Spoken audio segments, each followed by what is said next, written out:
આપણે જે કંઈ પણ વિચારીએ છીએ એ વિચારો આવે છે ક્યાંથી? આજે આપણે ઇન્સેપ્શન કોલ્સ નામની એક બહુ રસપ્રદ નવલકથાની દુનિયામાં જઈશું. એક એવી સફર જે આપણને સીધા આપણા મનના ઊંડાણમાં લઈ જશે અને એ જ સવાલ પૂછશે કે આપણા વિચારોનું મૂળ આખરે છે ક્યાં? ચાલો એક મિનિટ માટે વિચારીએ.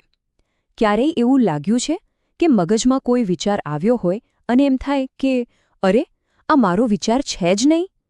આ આખી નવલકથા બસ આ જ એક શંકા પર બનેલી છે. શું આપણા વિચારો ખરેખર આપણા છે કે પછી કોઈ બીજું એને ચૂપચાપ આપણા મનમાં રોપી રહ્યું છે? તો આનો જવાબ ક્યાં છે? એ જવાબ છુપાયેલો છે ઇન્સેપ્શન કોલના કોન્સેપ્ટમાં. ના, આ કોઈ ફોન કોલ નથી જે બહારથી આવે. આ તો અંદરથી ઉઠતો એક અવાજ છે, આપણા અર્ધજાગૃત મનનો એક નાનકડો ઈશારો જે આપણને રોકીને પૂછે છે, જે કરી રહ્યા છો એ બરાબર છે? શું આ જ સાચો રસ્તો છે? તો ચાલો આ નવલકથાની દુનિયામાં ઊંડા ઉતરીએ. અને હા, ભલે આ વાર્તા એક જ પાત્રની લાગે, પણ સાંભળજો, એમાં ક્યાંક ને ક્યાંક આપણા બધાની વાર્તા છુપાયેલી છે. આ વાર્તાનો હીરો, વેલ, એ કોઈ સુપરહીરો નથી. એ તો બસ આપણા જેવો જ એક સામાન્ય માણસ છે. અને લેખકે આ જાણી જોઈને કર્યું છે. કેમ? જેથી જ્યારે એ એના મનની અંદર એક મોટી લડાઈ લડે ને, ત્યારે આપણને એ લડાઈ પોતાની લાગે. અને આ લડાઈ છે શું? એ છે બે રસ્તાઓ વચ્ચેની પસંદગી. એક બાજુ છે અપેક્ષિત જીવન, મતલબ કે સમાજ, પરિવાર અને ડર, એ બધાએ મળીને જે રસ્તો બનાવ્યો છે એ એકદમ સેફ. અને બીજી બાજુ એ છે સાચું જીવન, એક એવો રસ્તો જે કોઈને નથી ખબર, જે ફક્ત આપણો અંદરનો અવાજ જ બતાવી શકે. અને આ જે કોલ્સ આવે છે ને, એ બીજું કંઈ નહીં પણ આ બે રસ્તાઓ વચ્ચે પસંદગી કરવાનો એક પડકાર છે.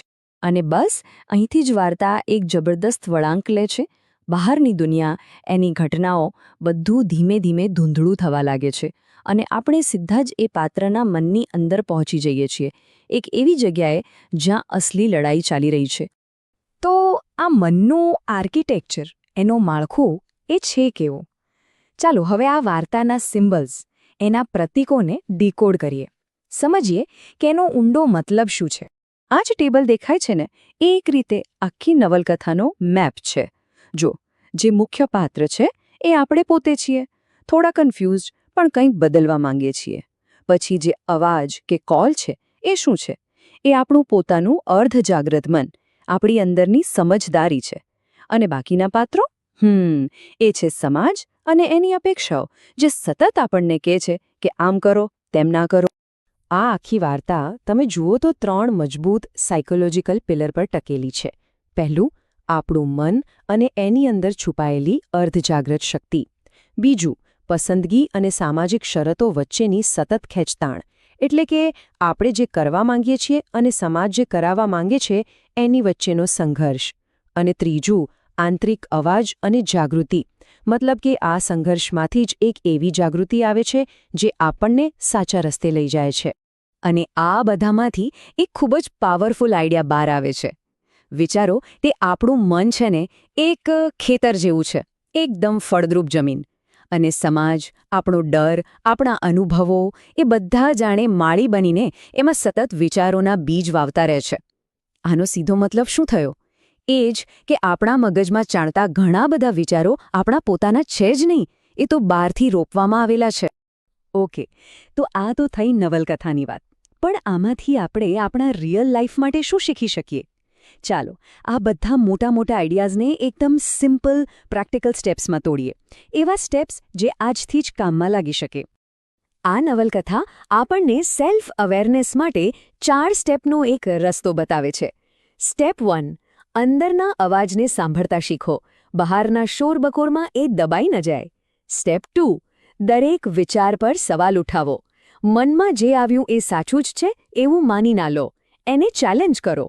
સ્ટેપ 3, સમજો કે સવાલ પૂછવો એ જાગૃતિની નિશાની છે, એ કોઈ બળવો નથી. અને સ્ટેપ 4, એ સ્વીકારો કે સાચી સ્વતંત્રતા બહાર નહીં પણ અંદરથી જ શરૂ થાય છે. તો આટલી બધી વાત પછી આનું નિચોડ શું? આખી નવલકથાનો જો એક જ ટેક અવે હોય તો એ આ છે: આત્મજ્ઞાન, સેલ્ફ નોલેજ.